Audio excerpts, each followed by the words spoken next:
लिए दोनों हाथ को नमस्कार मुद्रा में रखेंगे। कमर गर्दन सीधी।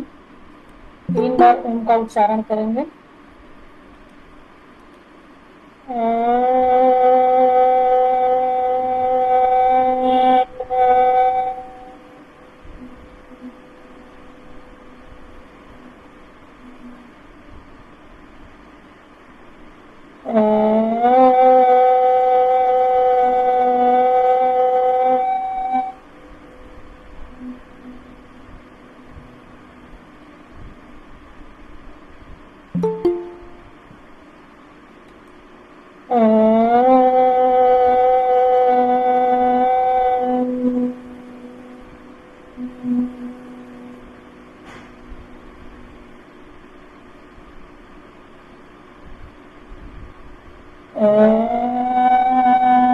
भूर्भुवः स्वः तस्य वितुर्वरेण्यं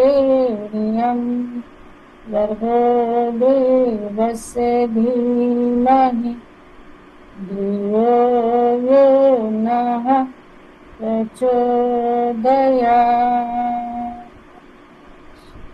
ॐ त्र्यम्बकं यजामहे सुगन्धिं पुष्टिवर्धनम् उर्वामे वन्दनान् मृत्युर्मोक्षीयमामृताम्।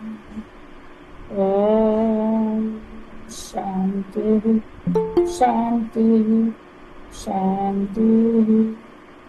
दोनों हाथ को तरफ करेंगे।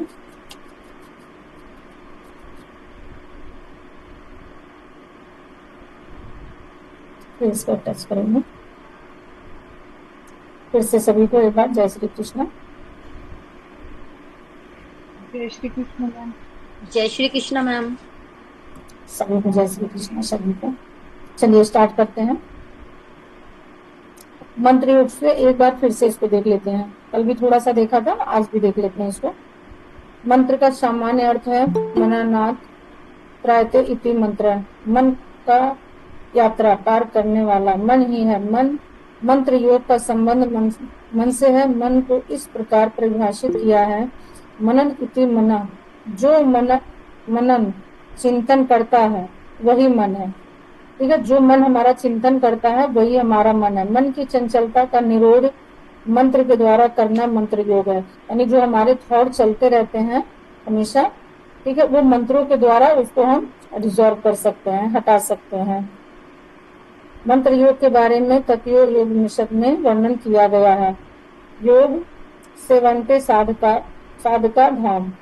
इसका मतलब हो गया अल्प बुद्धि साधक मंत्र योग से सेवा करता है। अर्थात मंत्र योग अन्य साधनों के लिए है जो अल्प बुद्धि है। यानी कहने का मतलब है जो हमारे थॉट चलते रहते हैं, ये जो हमारे सारे 8 अंग दिए हुए हैं, जो हमारे 6 अंग दिए हुए हैं योग के इसमें, ठीक है, तो इसके माध्यम से हम अपने थॉट को कैसे डिजॉल्व कर सकते हैं। जो थॉट हमारे हमेशा चलते रहते हैं मन में, आप लोगों ने भी ये फील किया होगा कि हम कोई भी काम करते हैं, किसी भी काम को कितने भी शिद्दत से क्यों ना करें, कितने भी मन लगा करके उसको क्यों ना करें, लेकिन जो अनसेसरी थॉट हमारे मन में होता है ना, वो चलता रहता है। उससे क्या होता है कि हमारी जो मानसिक स्थिति होती है ना, वो बहुत वीक होती है, कमजोर होती चली जाती है। क्योंकि मन हमारा जो है वो यहीं से तो सारी चीजें उत्पन्न होती है मन से, और फिर वो मस्तिष्क में जाती है। जो मस्तिष्क में चलती है उसके अलावा हम और कुछ उसको अलग हट करके कुछ काम कर ही नहीं सकते हैं। यानी वो हमारे साथ साथ साथ चलती रहती हैं। तो ये सारी साधनाएं, सारी क्रियाएं इसीलिए दी गई हैं, ये मंत्र वगैरह जितने भी दिए गए हैं, ताकि हम एक चीज पर कंसंट्रेट करके हम उस थॉट को अपने मन से हटा सकें। अगर हम किसी भी एक चीज पर कंसंट्रेट करते हैं, जैसे मंत्र हो गया, या मतलब इसमें और भी आगे आप लोग देखेंगे, तो मंत्र में बहुत सारे हो गए। आप चैंटिंग ले लीजिए, ओम नमः शिवाय, जो अपने अकॉर्डिंग, अपने रिलीजन के अकॉर्डिंग जो भी आपको सही लगता है उसका कंटिन्यू आप अगर मनन करते हैं तो देखेंगे कि 100% उसमें आपको रिजल्ट मिलेगा। लेकिन 1-2 दिन में नहीं, 1-2 महीने में भी नहीं। अगर आप एक संकल्प के साथ में करते हैं कि हम किसी चीज का संकल्प इसको लेते हैं और हमको अलग जितने भी हमारे थॉट आते हैं उनको अगर डिजॉल्व करना है, तो हमको अपना मंत्र जाप करना है। कभी भी आप देखेंगे जैसे ही आपके पास बहुत सारा स्ट्रेस आता है, उस समय तुरंत उसको साइड कीजिए और अपना जो भी मंत्र है उसको तुरंत आप बोलना शुरू कर दीजिए। देखेंगे विद इन सेकेंड में वो चीजें हट जाएंगी और आपका मंत्र आपको ध्यान में आ जाएगा। तो आपका मन भी हल्का हो जाता है और उससे हमें निजात मिल जाता है। अनसेसरी गुड थॉट है, तो इसलिए इसमें बताया गया है किस तरीके से मंत्र को जपने से हम अपने थॉट को दूर कर सकते हैं, यानी जो हमारी वृत्तियां हैं एवरी टाइम चलती रहती हैं हमेशा, उनको दूर कर सकते हैं। तो इसमें योग तत्वोपनिषद में भी इसका वर्णन किया गया, यानी जो अल्प बुद्धि के साधक है, यानी कम बुद्धि वाले जो साधक है, जिनकी बुद्धि बहुत तीव्र नहीं है, बहुत बड़े बड़े मंत्र का लर्न नहीं कर सकते हैं, बहुत देर तक साधना में नहीं बैठ सकते हैं, बहुत देर तक ध्यान में नहीं बैठ सकते, तो जो मतलब कम अल्प बुद्धि वाले, यानी जैसे ये हम लोग भी इसमें आ जाएंगे, आप सब हम इसमें आ जाएंगे, ठीक है, क्योंकि हम सब गृहस्थ वाले हैं और गृहस्थ वाले घर का सारा काम करते हुए, गृहस्थ से जुड़े हुए सारे अपने नियम कानून करते हुए तब हम योग में आए हैं, तो हम इतना टाइम नहीं दे सकते। तो ये भी कहा जा सकता कि हम अल्प बुद्धि वाले ही साधक में आते हैं। तो हमारे लिए ये सबसे अच्छा साधन है, ठीक है, मंत्र जप का। बस काम करते रहो, अपने मंत्र को दिमाग में ध्यान में रखो और उसको जपते रहो। तो ये चीजें योग तत्वोपनिषद में इसका वर्णन किया गया है। मंत्र से ध्वनि तरंग पैदा होती है। मंत्र शरीर और मन दोनों पर प्रभाव डालता है। मंत्र में साधक जप का प्रयोग करता है। मंत्र जप में 3 घटकों का काफी महत्व है। वे घटक उच्चारण, लय व ताल है। तीनों का सही अनुपात मंत्र शक्ति को बढ़ा देता है। मंत्र जप मुख्य रूप से 4 प्रकार से किया जा सकता है। कहने का इसका मतलब है, जब हम किसी भी चीज का बहुत शिद्दत से जैसे करते हैं, अब मुझे ओम चैटिंग बहुत अच्छी लगती है, सबसे इजी मेरे लिए वही है और सबसे छोटे शब्द हैं और पूरा ब्रह्मांड इसी में समाया हुआ है। आप सबको पता है कि बड़े बड़े रिसर्च में ओम का सिद्धि हो चुकी है कि पूरे ब्रह्मांड में ओम गूंजता है, ठीक है। इवन नासा में भी इसका रिसर्च किया गया है, तो नासा में भी पता चला है कि ओम का उच्चारण पूरे ब्रह्मांड में चलता है। तो जिसको जैसा जो भी लगता है, तो जब हम ओम चैंटिंग करते हैं तो करके देखेंगे, जैसे अभी हमने 3 बार ओम का उच्चारण किया था, तो आप देखेंगे पूरे वाइब्रेशन फील होती है, ठीक है, हमारे बॉडी में पूरे वाइब्रेशन फील होती है। और जैसे हम उसको बंद करते हैं तो एक शांति का अनुभव होता है ना। आपको मतलब आप खुद में करके देखेंगे, और ये चीजें पढ़ने की तो है ही है, लेकिन ये सारी चीजें प्रैक्टिकल की भी हैं। जब तक आप इस पर वर्क नहीं, खुद पर नहीं करेंगे, सेल्फ वर्क नहीं करेंगे, तब तक इसका बेनिफिट आप नहीं समझ सकते कि सच में ऐसा होता है, पर ऐसा होता है, ठीक है। ये सारी चीजों का यहाँ पर बताया गया है कि जो हमारे कंपन उत्पन्न होते हैं, तो ऐसे धीरे धीरे करते करते वो हमारे लय में आ जाता है। लय में आते आते वो फिर हमारे पूरे बॉडी में, फिर हम उसी के साथ चलना शुरू कर देते हैं। और जब हम पूरे पवित्र मन से उसके साथ में चलना शुरू कर देते हैं, तो जितने भी बुराइयां हैं जो आजकल समाज में फैली हैं, या घरों में ले लीजिए या कहीं भी ऐसे ले लीजिए, हमें उससे निजात बहुत इजीली मिल जाता है। यहाँ 4 प्रकार से मंत्र जाप को बताया गया है कि कैसे हम जप सकते हैं। वाचिक, मानसिक, उपांशु और अजपा, जिसका चारों का अलग अलग मीनिंग है। वाचिक मतलब हो गया जो हम बोल करके करते हैं, पढ़ करके करते हैं, जैसे कि सपोज अभी हम आपको बोल करके पढ़ा रहे हैं, ये हमारा वाचिक में आ गया। तो कोई लोग ओम बोल करके भी करते हैं, कोई लोग मन से ही मनन करते हैं, इस तरीके से हो गया, ठीक है। और नेक्स्ट हमारा आया था मानसिक, ये मन से होता है। ये जैसे जब आप वाचिक के थ्रू जब इसको अपने रूटीन में ला लेते हैं, तो ऑलरेडी ये मन में भी चलने लगता है। अभी इस समय बहुत सुंदर समय चल रहा नवरात्रि का, सभी को पता है ना। नवरात्रि का समय चल रहा, घर घर में कलश है, घर घर में पूजन हवन सब कुछ हो रहा है, मॉर्निंग इवनिंग आरती हो रही है। तो आप देखेंगे इस समय जो भी थोड़े से भी अगर गलत थॉट आ रहे होंगे ना, तो एक बार जरूर ध्यान आ जाता होगा कि नहीं, ऐसा नहीं, अभी हमारे घर में पूजा चल रहा है, या कोई काम ऐसे कर रहे होंगे, बता देंगे अभी नवरात्रि चल रहा, अभी गलत वर्ड नहीं, कुछ नहीं। तो एक ये ऐसी चीजें बन चुकी हैं हमारे मन में कि अभी नवरात्रि चल रहा, नवरात्रि के समय हमें ऐसा कुछ भी नहीं गलत बोलना है, गलत करना, कुछ भी ऐसा नहीं। तो कैसे, ये पहले से चीजें जब हम इसको माइंड में सेट कर लिए हैं, तो इसी तरीके से हमारा जो है मंत्र भी ऐसे ही है। जब आप अपने माइंड में सेट कर लेते हैं कि हमको मंत्र पढ़ना है, मन से ही बोलना है, तो वो चीजें अपने आप सर्कल बन जाता है और रिपीट होता रहता है। नेक्स्ट देखेंगे उपांशु, ठीक है। एक अजपा लिखा देखिएगा, वहां कुछ और लिखा होगा अड़पा, तो वहां पर अजपा कर लेंगे अगर जिनके पास में पीडीएफ है तो, और सही है जिनका तो कोई बात नहीं। तो 500 सभी को पीडीएफ मिले या मिला नहीं? नहीं, अणपा लिखा है। जी, अड़पा लिखेंगे तो 4 नंबर का है, उसको अजपा कर लेंगे, अजपा, ठीक ओके। है, 4 नंबर पेज पर है। उपांशु, उपांशु हो गया कम स्वर के साथ प्रार्थना, ठीक है। एक होता है ना, जब हम ध्यान में बैठते हैं, आंखें बंद करते हैं, दोनों हाथ नमस्कार मुद्रा में करते हैं, तो आप देखेंगे ओम उच्चारण खुद पे ही वो चीजें कम स्वर में उसको निकाला जाता है। एक तो होता है कि हम बहुत अच्छे से, जैसे हम आरती गाते हैं उसको तेज स्वर में गाते हैं, है ना, सबको पता है, उसको पूरा घंटी वंटी बजा बजा करके गाते हैं। इसी तरीके से एक आ गया मतलब कम स्वर में, वो कम स्वर वाला तब होता है जब हम ध्यान की स्थिति में बैठते हैं और जब हम मंत्र का उच्चारण करते हैं, तो आप देखेंगे वो वाइब्रेशन जो है ना ऑटोमेटिक स्लो हो जाता है। तो ये सब प्रैक्टिस से होता है, जब इसकी प्रैक्टिस आप करेंगे तो आपको ये सारी चीजें अनुभव होंगे। नेक्स्ट आ जाता है आपका अजपा। अजपा हो गया निरंतर, यानी हमेशा चलने वाला, जिसका कोई मतलब ब्रेक नहीं है, ठीक है, निरंतर स्वर के साथ चलते रहता है। जब आप मंत्र का कंटिन्यू इसका प्रैक्टिस कर लेते हैं तो ये अपने आप में स्वतः चलना शुरू हो जाता है, आप बोलें या ना बोलें। ये विधन मतलब जो अच्छे साधक होते हैं, जो अच्छे वर्क इस पर करते हैं, वाकई में इन सब चीजों को अपनाना चाहते हैं या इसको प्रैक्टिस करके देखना चाहते हैं कि ये सच है या झूठ है, तो आप देखेंगे विद इन 3 मंथ्स के अंदर में अच्छी प्रैक्टिस के साथ में अजपा जाप आपका निरंतर चलना शुरू हो जाता है। तो ये सारी चीजें देखिए प्रैक्टिस के ऊपर है। योग हमारा ऐसा एक मतलब सब्जेक्ट है कि हम पढ़ करके तो करते हैं, लेकिन जब तक उसको हम प्रैक्टिकल नहीं करेंगे तब तक उसका अनुभव हम फील नहीं कर सकते हैं। मैम, जो आप अजपा बोल रहे हैं, आप बोल रहे हैं कि अगर हम लोग जैसे कॉन्टिन्यूसली किसी मंत्र का जाप करेंगे तो फिर वो इवेंचुअली हमें लगेगा कि हम उसको जाप कर रहे हैं दिन भर। वो आपको ऐसा खुद में फील होगा, आप करोगे भी नहीं जब उसकी अच्छी प्रैक्टिस हो जाएगी। और 3 मंथ्स का इस तरह से ड्यूरेशन मतलब दिया गया, लेकिन 3 मंथ्स में नहीं कि आज कर लिया तो कल नहीं किया, चलो 2 दिन बाद कर लेंगे, क्या मतलब अभी कर लिया अब 2 घंटे बाद करेंगे, ऐसा नहीं है। जब सपोज दैट हम पढ़ने बैठते हैं, आप क्लास ज्वाइन कर रहे हो, हम हमारी 1 घंटे की क्लास होती है, जब 1 घंटे की क्लास में हम आपने पूरे जितने भी आपके सब्जेक्ट होंगे इतना जब सारा आप ज्वाइन करते हो, ब्रेक नहीं करते हो, तो आप देखोगे कि किसी से आपको कुछ भी पूछने की जरूरत नहीं पड़ेगी, है ना, किसी से, क्योंकि सारे कॉन्सेप्ट आपको क्लियर हो जाते हैं।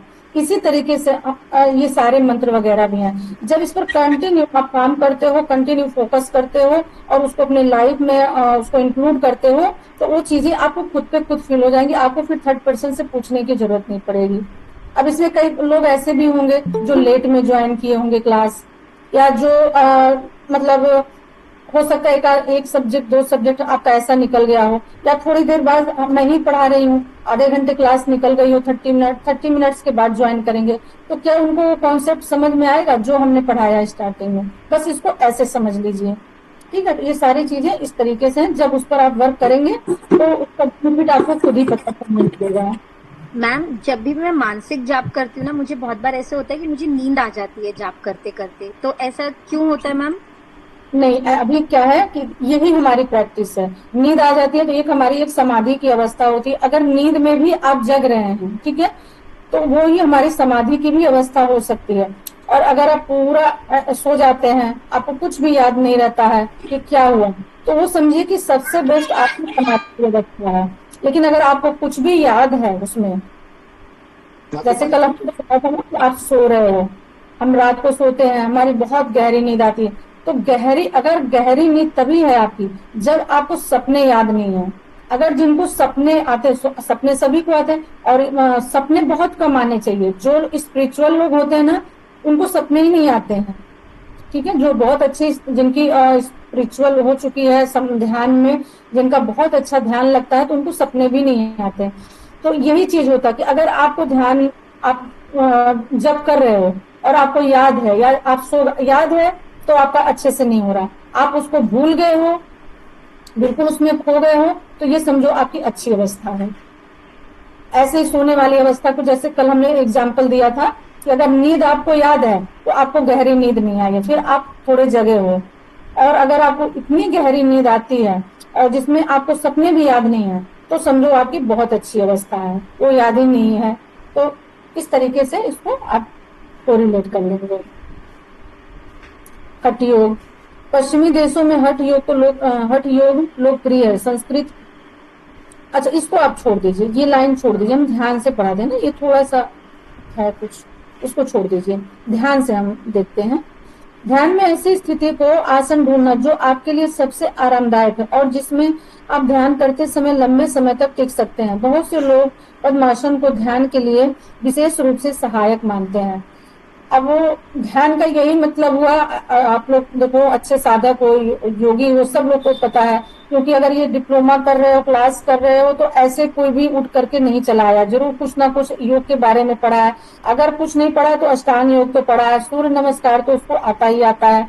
ध्यान हम क्यों करते हैं, किस लिए करते हैं, अपनी खुद ग्रोथ के लिए करते हैं, है ना, तो ये उसको पता होगा। तो ध्यान जब भी आप करने बैठिए तो पहले तो सबसे पहले शांत वातावरण होना चाहिए और कोशिश करिए कि लाइट ऑफ हो।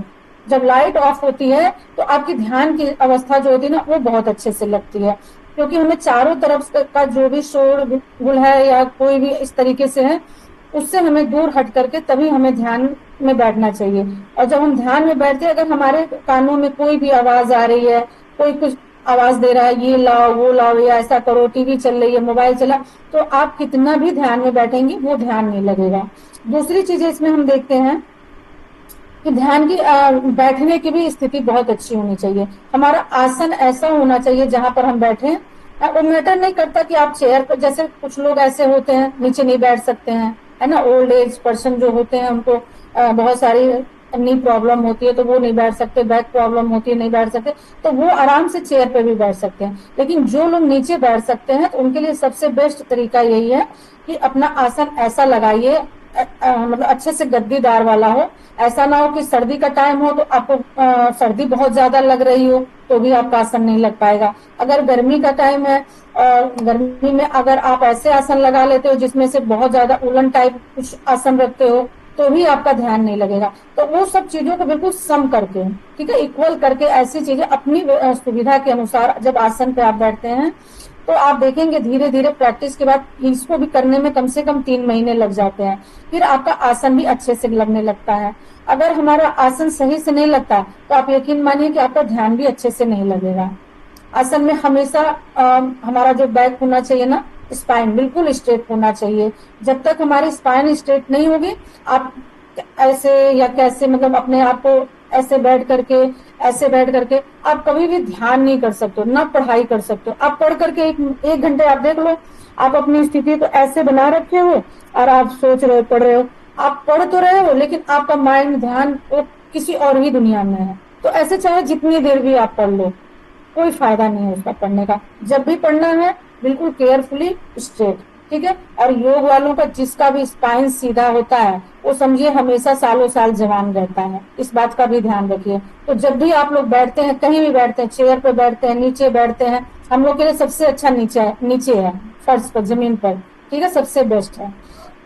तो हमेशा अपने स्पाइन को स्ट्रेट करके बैठिए। अदरवाइज कहीं क्लास लेने आप जाते हैं, वहां पर 150 की संख्या है, जो भी है, आपका बैठने का पोजीशन ही अगर सही नहीं रहेगा तो सामने वाला देखेगा ये क्या योग सिखा पाएंगे, ये क्या योग करवा पाएंगे, है ना। तो इसकी ये ध्यान तो हमको रखना ही है, लेकिन इसकी प्रैक्टिस भी हमें करनी कि हम जब भी बैठे तो अपने स्पाइन को हमेशा सीधा करके रखें।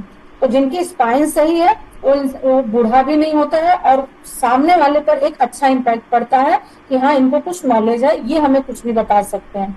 आपको पता है कभी कभी ऐसी चीजें हो जाती ना, हम करते करते भूल जाते हैं, ठीक है। तो अभी जैसे अब मैं अपनी ही बात बता रही हूँ, हम दूसरे की बात नहीं करें। अभी हम मंत्र कर रहे थे, कौन सा लास्ट वाला जो मैं कर रही थी जिसमें मैं ही उसमें भूली नहीं थी। मृत्युंजय मंत्र आप भूल गए थे मैम, थोड़ा सा भूले नहीं थे, उसको भूले नहीं थे, वो अपने आप हट करके आगे आ गया, मतलब पीछे की कुछ चीजें छूट गई, वो आ गया। तो ये क्वालिटी होनी चाहिए। देखिए मैंने अपनी गलती खुद बताई, ऐसा नहीं कि उसको हम भूले नहीं है या हम फर्स्ट टाइम किए, ऐसा नहीं है।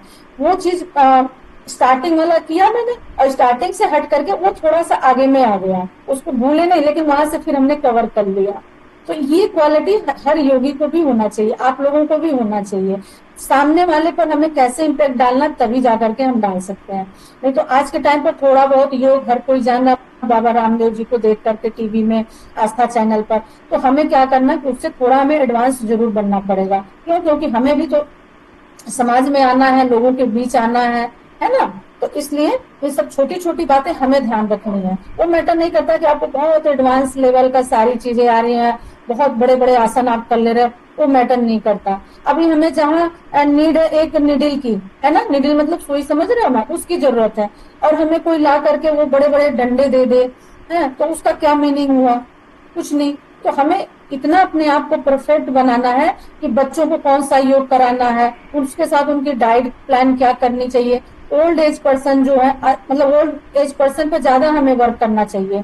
अगर आप देखते हैं कि ओल्ड एज पर्सन जो होते हैं उनको बहुत सारी प्रॉब्लम होती है, उनकी 2 से 3 भी प्रॉब्लम आप सीख लिए अच्छे से उनको क्योर करने के लिए, तो समझो आपको आशीर्वाद, आपको दुआएं इतने सारे देंगे, और भी वो 10 लोगों को बताएंगे उससे काम करवाना, वो अच्छा काम करते हैं, है ना। तो ये सारी चीजें क्वालिटी होनी चाहिए सभी के अंदर में, जितने भी हमारे साधक भाई बहन हैं या जो आप लोग पढ़ रहे हैं, उन सभी लोगों के लिए।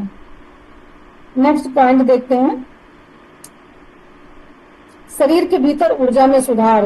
योग शरीर में ऊर्जा के प्रवाह में सुधार करता है, इसे करने से स्वास्थ्य में सुधार होता है। जब हमारी बॉडी के अंदर ऊर्जा ही नहीं होगा, हमारी ब्रीथिंग ही सही नहीं होगी, तो हम योग क्या करेंगे, है ना, कुछ नहीं कर सकते। हमें किसकी सबसे ज्यादा नीड है? एनर्जी की नीड है, एनर्जी की। जब तक हमारे बॉडी के अंदर एनर्जी अच्छी नहीं होगी, तो हम अच्छा योग भी नहीं करवा सकते, अच्छा स्टडी नहीं कर सकते, अपने घर के काम अच्छे से नहीं कर सकते, और बाकी चीजें तो छोड़ दो, योग तो हम कर ही नहीं सकते, क्योंकि योग तो ऐसे हो नहीं जाता है। उसके लिए बहुत उत्साह चाहिए, साहस चाहिए, हिम्मत चाहिए और ताजगी चाहिए। इन सब चीजें जब हमारे बॉडी के अंदर डेवलप होती हैं, रहती हैं, तब हम जा करके अच्छे से योग कर पाते हैं। तो ऊर्जा की बहुत ज्यादा जरूरत होती है। तो ऊर्जा हमें कहाँ से मिलेगा, कोई बता सकता है? ऊर्जा के मतलब जैसे नीड हो बॉडी में बहुत ज्यादा, तो कैसे हम ला सकते हैं? हम बता रहे हैं, आप बताइए। खाना, जो हम खाना खाते हैं उससे हमें ऊर्जा मिलती है मैम। और अगर बॉडी में जैसे कभी फास्टिंग वगैरह करते हैं, जो ऑलरेडी स्टोर्ड फैट होता है, फिर वो बर्न होना स्टार्ट होता है, वो एनर्जी में कन्वर्ट होता रहता है। Very good. और इसका ये सारी चीजें सही है, लेकिन खाने में हमें क्या खाना चाहिए, योग वालों को ये भी हमें पता होना चाहिए। सात्विक भोजन मैम। म्यूट कर लीजिए, अभी आप लोग म्यूट कर लीजिए। हमें सात्विक भोजन करना चाहिए, हमें टाइम टेकिंग होना चाहिए कि हमारा टाइम प्रोसेस क्या है ना।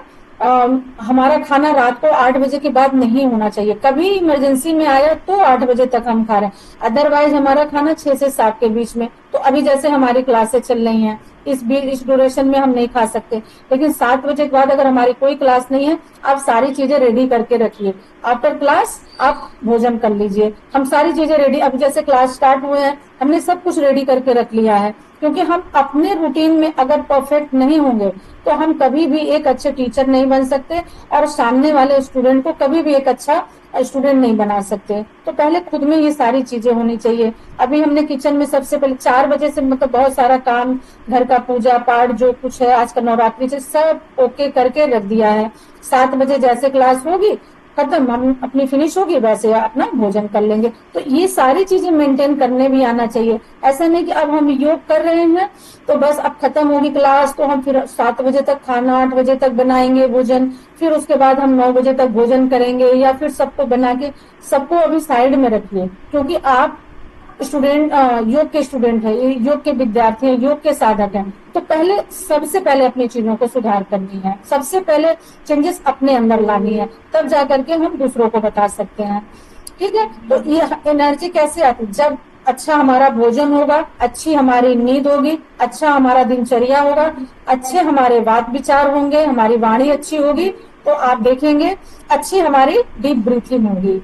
जब सारी चीजों को साइड में करते हैं, कभी भी आप देखिएगा जब बहुत हाइपर होंगे, बहुत गुस्से में होंगे, ऐसा कुछ, तो डीप ब्रीथिंग करिए, देखेंगे एनर्जी लेवल आपका ऑटोमेटिक बढ़ जाता है। अभी क्वेश्चन को रखिए, लास्ट में हम कर लेंगे, ठीक है। 20 मिनट अभी और क्लास है, अभी क्लास कर लेते तो 10 मिनट्स आपको मिलेंगे क्वेरी के लिए, तो आराम से आप लोग पूछ लेंगे। अपने अपने क्वेश्चन नोट डाउन करके रख लीजिए। तो एनर्जी हमको कई जगह से मिलती है ना। पहले हमें डीप ब्रीथिंग लेना पड़ता है, उसके लिए अच्छा प्राणायाम होना चाहिए। प्राणायाम हमें हमेशा खुली जगह में करना चाहिए, तभी तो ऑक्सीजन लेवल हमारे बॉडी के अंदर इंटेक करेगा और फिर उसके बाद हमारा ऊर्जा शक्ति बढ़ेगा। तो सब चीजों को देखना है। ऐसा नहीं है कि योग कर रहे हो और पता चला कमरा बंद करके, रूम बंद करके और वहां आप प्राणायाम कर रहे हो, जहां ऑक्सीजन लेवल की कमी है, तो वो काम नहीं कर सकता है। आप योग कर रहे हो, मॉर्निंग में 6 बजे आपकी क्लास है और शाम को भर करके पिज्जा बर्गर खा लिए हो रात को 10 बजे, तो योग नहीं कर पाओगे। ये बिल्कुल आप लिख करके रख लो, आप नहीं कर सकते। वो ठीक है, आप 1 घंटा दे रहे हो, कर ले रहे हो टीचर के सामने, वो एक अलग चीजें हैं, वहां की मजबूरी है, लेकिन आपका माइंड सेट ही नहीं होगा कि आप उसको कर सको। तो उसके लिए पहले प्रिपरेशन करना पड़ता, पहले चीजों को सही जब आप करके चलते हैं तो आपकी आंखें ऑटोमेटिक, चार जितने बजे आप उठना चाहो, जितने टाइम आप ऑटो सजेशन देते हो कि मुझे मॉर्निंग में इतने टाइम उठना है, मुझे योग करना है, तो उतने टाइम आप उठ करके बिस्तर से बैठ जाओगे। ये सारी चीजें मतलब प्री प्लानिंग भी करनी होती है और इस पर वर्क भी करना होता है। तो जैसा कि जितनी भी चीजें हमने बताई, तो इन सब चीजों से हमें ऊर्जा और एनर्जी दोनों मिलती है, फिर हम अपने काम को बहुत अच्छे ढंग से कर पाते हैं। एक चीज और, जैसे सिटी है, सिटी में सभी के पास में स्पेस भी कम होते हैं। गांव में तो बहुत खुले खुले जगह होते हैं, बहुत अच्छी जगह होती है, छत पे चले जाओ, अच्छा ऑक्सीजन मिलता है, नीम के पेड़ होते हैं, सारी चीजें होती है वहां पर। सिटी के लिए अगर प्रॉब्लम जिसको होती है, उनको छत नहीं, क्योंकि वो स्टोरी बाय स्टोरी होते हैं, कई स्टोरियों में कन्वर्ट होता है, तो अपने अपने छत सभी के पास नहीं होते हैं। तो ऐसी स्थिति में आप लोग क्या करेंगे, जहां भी प्राणायाम करेंगे एक तुलसी जी का गमला जरूर रखेंगे, ठीक है। तुलसी जी के गमले में बहुत एनर्जी होती है। आप लोग डिस्टर्ब तो नहीं हो रहे हो, आवाज तो नहीं आ रही है, मतलब मेरी आवाज आप लोग क्लियर आ रही है? आ रही है। हाँ आ रही है। जहाँ भी आप प्राणायाम करते हैं तो वहाँ एक गमला रखिए तुलसी जी का, ठीक है, अपने आस पास में, और वहां पर आप प्राणायाम करेंगे तो देखेंगे पूरी एनर्जी, आपको ऑक्सीजन भी और एनर्जी भी मिलेगी, उसमें बिल्कुल शुद्ध वातावरण में आप आ जाएंगे। नेक्स्ट देखते हैं हठ का शाब्दिक अर्थ। हठ पूर्वक किसी कार्य करने के लिए लिया जाता है। हठ प्रदीप का पुस्तक में हठ का अर्थ इसी प्रकार से बताया गया है, ठीक है। देखिए हठ का अर्थ आप लोग देखेंगे, बाकी जिनको संस्कृत अच्छे से आ रही है वो खुद भी पढ़ ले, अगर नहीं आ रही तो बताइए, पढ़ करके उसको बता दें। वैसे इसमें टाइम वेस्ट करने का इतना कोई मतलब नहीं है। ह और ठ सबको पता है। ह हमारा कौन सा है, बताइए किसको पता है? ह और ठ का मीनिंग क्या होता है, पहले ये तो कोई बताए मुझे, हैंड रेस कीजिए। रेनू जी वीडियो ऑन करिए। आप नहीं, जो रेनू मैम आपने किया, आप नहीं, दूसरी रेनू जी हैं, वीडियो ऑन कीजिए। ह और ठ का मतलब किसी को मीनिंग पता है? मैम 8 अंग। ह और ठ का कोई और कोई? मैम इसमें तो सन एंड मून लिखा हुआ है। आपने पढ़ा था, आपने मतलब जब भी आपको टाइम मिला तो आपने इसको रीड किया एक बार? नहीं किया, किसी ने नहीं किया। ऐसा नहीं करना, एक रीड जरूर इसको करिए। पीडीएफ आपके पास है, सारी चीजें अवेलेबल है, और अगर आप पढ़ रहे हो तो अच्छे से पढ़ो। मेरा क्या, मैं तो 1 घंटे ही पढ़ाऊंगी, और ऐसा नहीं कि जो मैं पढ़ा रही हूँ तो आप माइंड में भी सेट कर लोगे, है ना। तो उसके लिए पीडीएफ को जरूर एक बार आप लोग रीड कीजिए। देखिए ठ का अर्थ है सूर्य तथा ठ का अर्थ है चंद्र, बताया गया। पहले इसको मैं पूरा पढ़ देती हूँ, ठीक है, उसके बाद एक बार में मीनिंग आपको समझा दूंगी।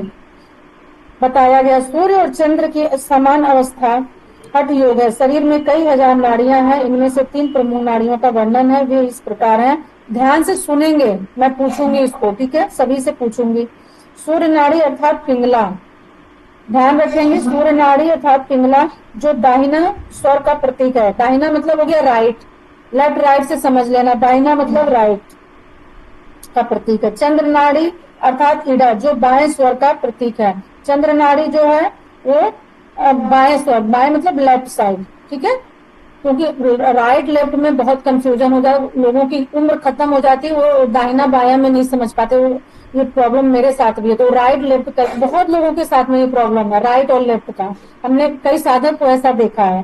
तो इस तरीके से आप उसको अपनी चीजों को सही कर लेंगे। दायां और बायां यानी राइट और लेफ्ट प्रतीक है। इन दोनों के बीच तीसरी नाड़ी सुषुम्ना है। इस प्रकार हठ योग वह क्रिया है जिसमें पिंगला और ईड़ा नाड़ी के सहारे प्राण को सुषुम्ना नाड़ी में प्रवेश कराकर ब्रह्मरंध्र में समाधिस्थ किया जाता है।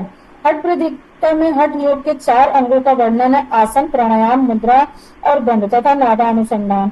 गिरण्य संहिता में 7 अंग: षटकर्म, आसन, मुद्रा, बंध, प्राणायाम, ध्यान, समाधि। जबकि योग तत्वोपनिषद में 8 अंगों का वर्णन है: यम, नियम, आसन, प्राणायाम, प्रत्याहार, धारणा, ध्यान और समाधि।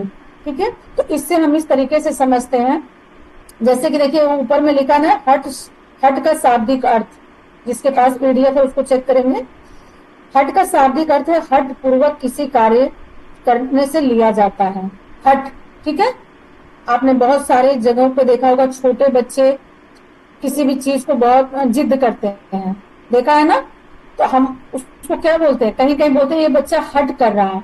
अक्सर आपने अगर जो कृष्ण लीला देखा होगा, जिन लोगों ने, जो टीवी में आते हैं सीरियल में कृष्ण भगवान का, तो उसमें अक्सर इस शब्द का प्रयोग हुआ है, कान्हा बहुत हट कर रहा है, कान्हा ऐसा हट कर रहा है ना, बहुत लोगों ने सुना होगा। तो ये हो गया हट पूर्वक, यानी जिद पूर्वक, यानी जिद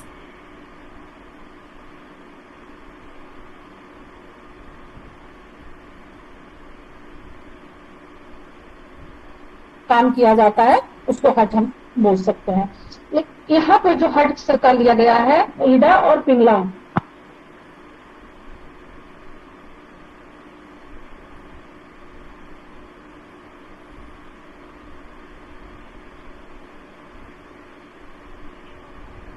मैम आप म्यूट हो गए हैं। तो एक्चुअली ना बंद हो गया था, खुद ही अपने आप बंद हो गया था। तो ये राइट और लेफ्ट हमारा हो गया ईड़ा और पिंगला, यानी ईड़ा नाड़ी और पिंगला नाड़ी, इसके बीच में हमारा सुषुम्ना चलता है। तो आप देखेंगे हमारा स्वर जब ये राइट वाला चलता है तो हमारा राइट नोस्टल मतलब खूब तेज से चलेगा, यानी हमारा सूर्य नाड़ी चल रहा है। तब हमें समझ लेना चाहिए कि हमारा सूर्य नाड़ी चल रहा। आप या ऐसे अभी भी चेक करके पता कर सकते हैं। जब हमारा इस साइड का चलता है, लेफ्ट चलता है, तो यानी हमारी चंद्र नाड़ी चल रही है। चंद्र नाड़ी जब हमारी चलती है तो शीतलता की प्रतीक होती है, यानी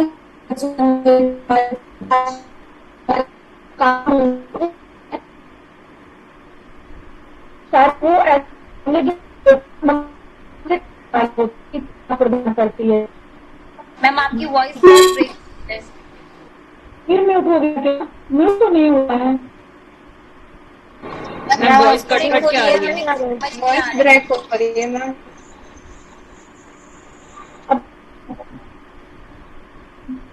हेलो,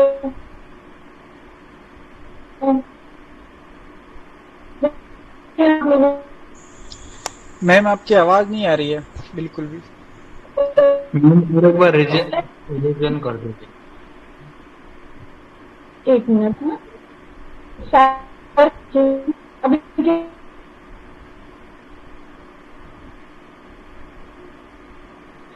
एक सेकंड ज्वाइन करके लेफ्ट करके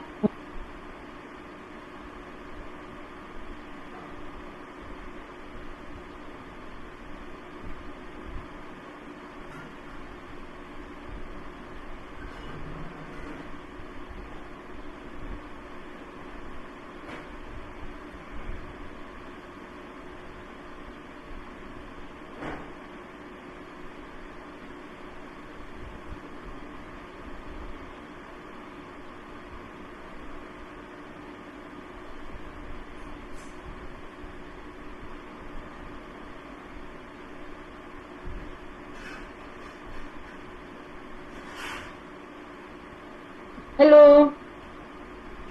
आवाज आ रही है? अनु मेरी आवाज आ रही है? हाँ जी मैम अभी थोड़ी बेटर है। नेटवर्क का ये थोड़ा सा इशू हो रहा है। और कोई आ रही है मेरी? मैम फिर ब्रेक हो रही है। मैम कट कट के आ रही है। अभी आ जाएगी, ठीक है। नेटवर्क आ रहा है, जा रहा, आ रहा, जा रहा, थोड़ा सा इशू हो रहा।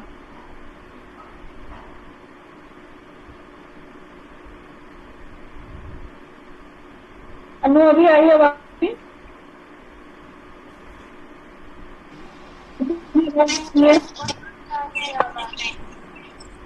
मैम आ रही है, बट जब आप कॉन्टिन्यूसली बोलते हैं ना तब वो ब्रेक हो जाती है। तो अभी तो आज ना 25 मिनट और लगता। हाँ जी, अभी आ रही है।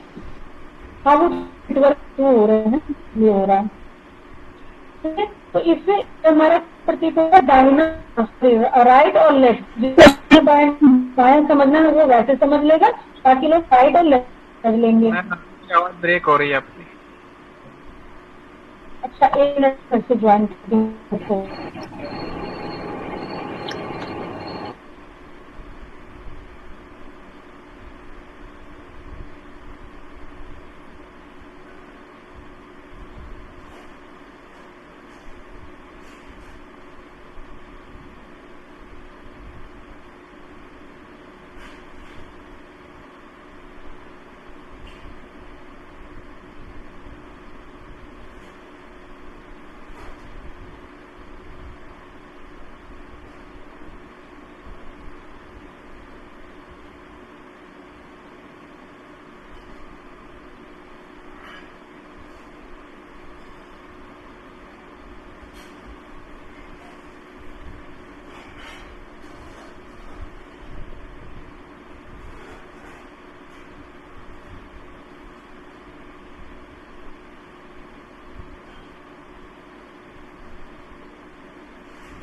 आई आवाज अभी मेरी?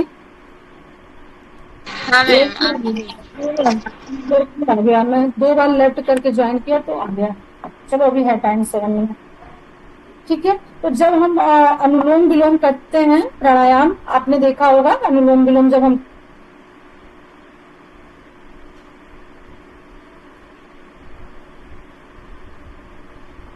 तो लेफ्ट से लेते हैं, राइट से छोड़ते हैं, राइट से लेते हैं, लेफ्ट से छोड़ते हैं। ऐसा क्यों करते हैं? क्योंकि हमारा जो नर्वस सिस्टम है, हमारा सिंपैथिक और पैरासिम्पैथिक, ये इक्वल हो जाता है, ठीक है। जब हम लेफ्ट का लेते हैं तो वो राइट साइड हमारा एक्टिव होता है। जब ये कंडीशन आती है, जब दोनों हमारे नोस्ट्रल एक्टिव हो जाते हैं, यानी दोनों ब्रेन हमारे एक्टिव होते हैं, तब हमारे सुषुम्ना जो नाड़ी होती है ना, वो एक्टिव होना शुरू होती है। और इसकी लंबे अभ्यास के बाद, या जिनकी अच्छी अभ्यास होती है, तो जब जिनको अपने सांसों पर, मतलब सांसों को काउंट करने आ जाता है, सांसों को देखना आ जाता है इस तरीके से, तो हमारी सुषुम्ना नाड़ी जो है वो सीधे वहां कुंडलिनी से को छोड़ करके, अपनी स्पेस जगह को छोड़ करके, और वो सीधे कहाँ जाती है? हमारे ब्रह्मरंध्र में पहुंचती है।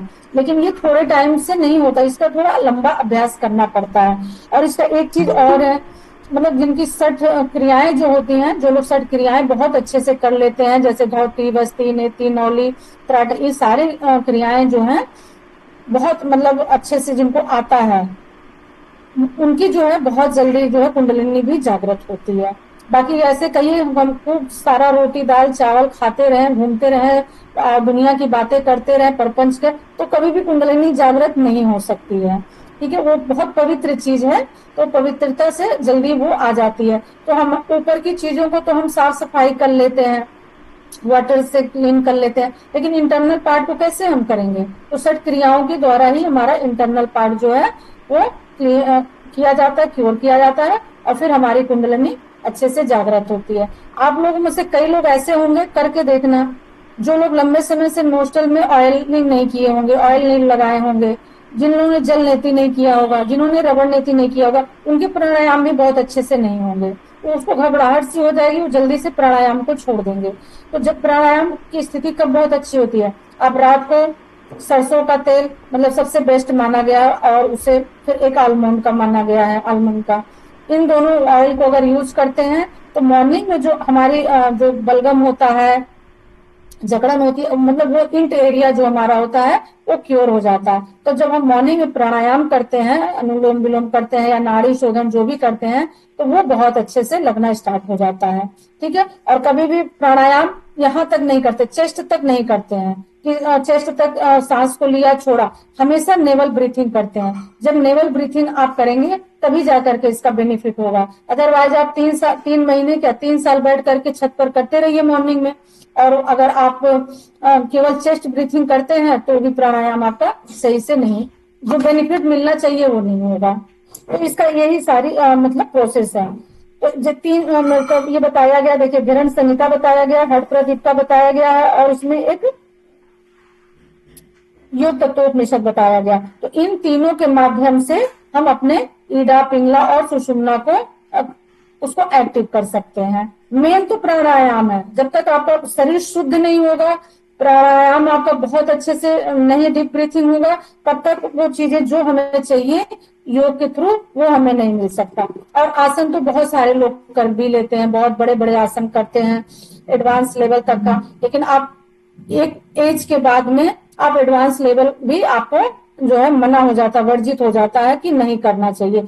हर चीज का एक नियम कानून बना है, टाइम पीरियड बना है। बच्चे हैं, छोटे बच्चे हैं, इनमें से बहुत लोगों को देखे होंगे, हमारे यहाँ प्रोग्राम हुआ, एक छोटी बच्ची उत्तराखंड से थी, इतना अच्छा परफॉर्मेंस, इतना अच्छा परफॉर्मेंस, अभी भी उसका सारा फेसबुक पे चल रहा है। वो भी वो 7-8 ईयर्स की छोटी सी बच्ची है, तो उसके लिए वो बेनिफिशियल है, वो उसको सही है करना।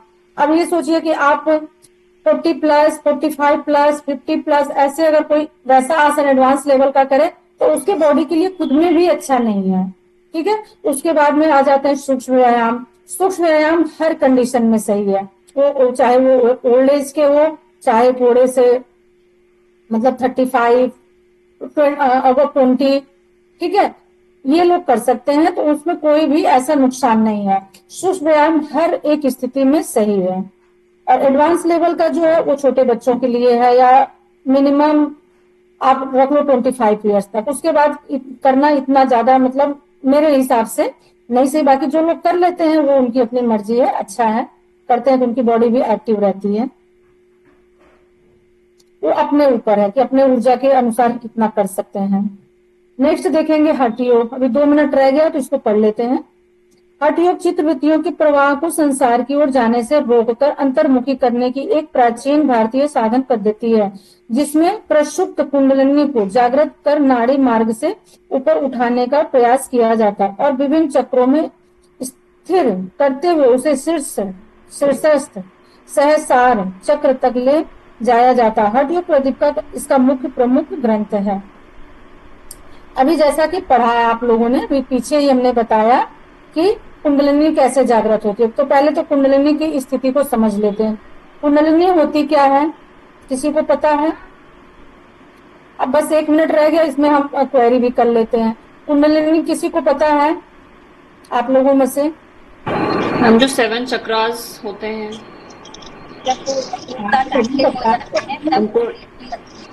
वन बाय वन बोलेंगे। आप अनु मैम आप म्यूट करेंगे। रोनू मैम आप एक्सप्लेन करिए प्लीज। मैम जो 7 चक्रास होते हैं उनको एक्टिवेट करने के मतलब उस प्रोसेस को कुंडलिनी चक्र को एक्टिवेट करना बोलते हैं।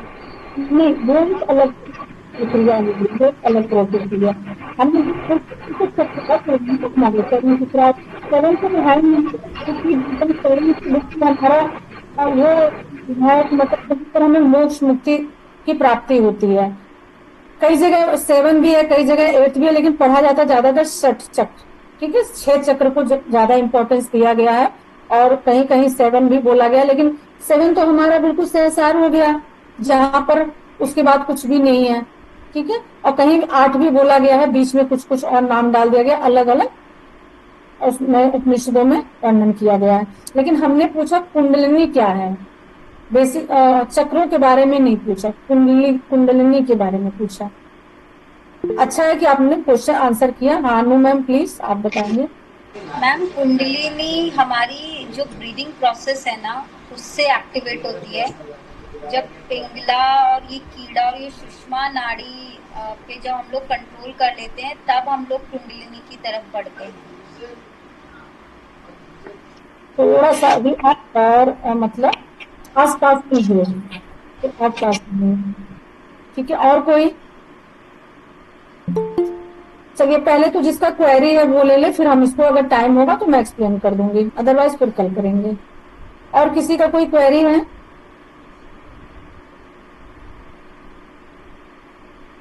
क्योंकि क्लास का टाइमिंग ओवर हो गया, बस आपके पास में आपकी क्वेरी का टाइम है हमारे पास में, तो उसको आप अपनी क्वेरी जिसका भी हो पूछिए। यानी सबको सब कुछ आ रहा है, ऐसा समझ लें कि बिल्कुल नहीं आ रहा है, ऐसा समझ लें। नो मैम समझ नहीं में आ मैम गया। नहीं। अभी तो आ रहा है मैम समझ में। ठीक है, चलिए और किसी का कोई क्वेश्चन नहीं है ना, तो हम कुंडलिनी के बारे में बात करते हैं। देखिए कुंडलिनी हमारी जो है मूलाधार चक्र में स्थित होती है। ठीक है, मूलाधार चक्र में। और ये हमारे मतलब जब हम सारे सटकर्म भी करते हैं, सटकर्म को भी साथ हम लेके चलेंगे और अपना अष्टांग योग भी हम साथ लेकर के चलेंगे, और जिसमें हम नाड़ी शोधन मतलब अनुलोम विलोम का तो स्पेसिफिक कहीं किसी उसमें पुस्तक में वर्णन नहीं है, लेकिन नाड़ी शोधन का वर्णन है। ठीक है, नाड़ी शोधन का, नाड़ी शोधन भी आप सोचेंगे कि जस्ट नाउ की तुरंत लगना स्टार्ट हो जाए, तो नहीं लगती है। पहले हमें अनुलोम विलोम की ही प्रक्रिया अपनानी पड़ती है, उसके बाद धीरे धीरे नाड़ी शोधन जो है स्टार्ट करते हैं। फिर जब उस पर अच्छी प्रैक्टिस हमारी हो जाती है, इसमें आ गया हमारे सारे षट क्रियाएं।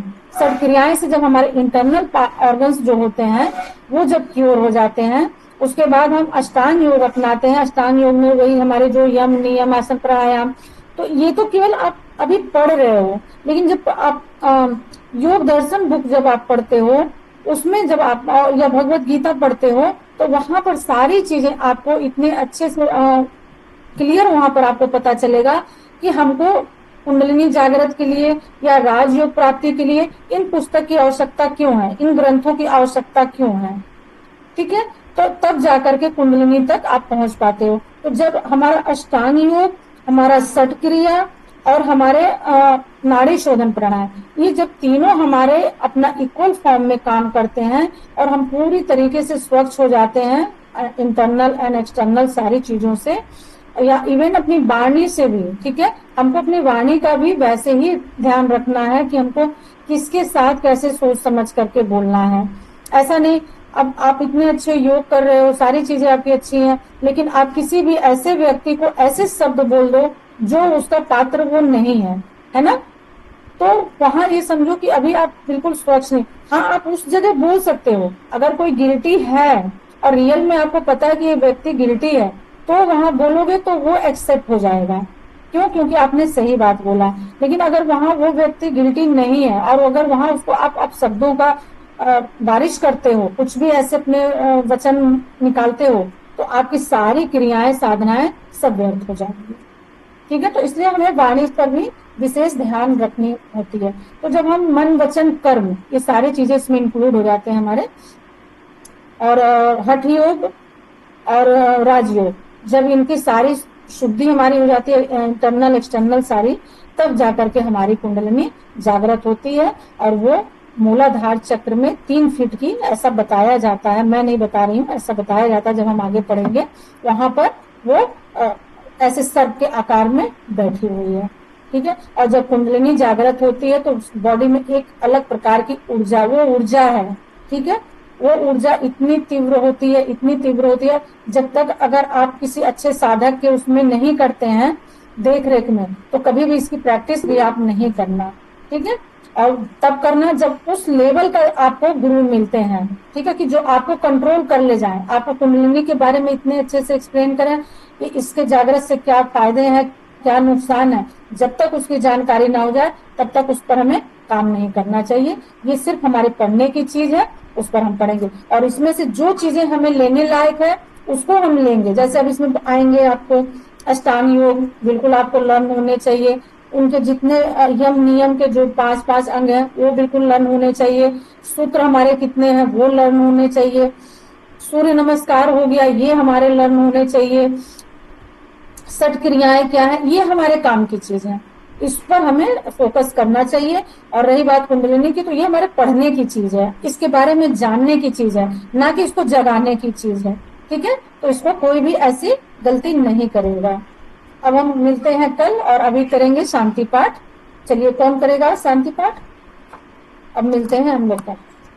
चलिए शांति पाठ कराएंगे और फिर क्लास को समाप्त करेंगे। सब हाथ जोड़ेंगे, ओम का 3 बार उच्चारण करेंगे।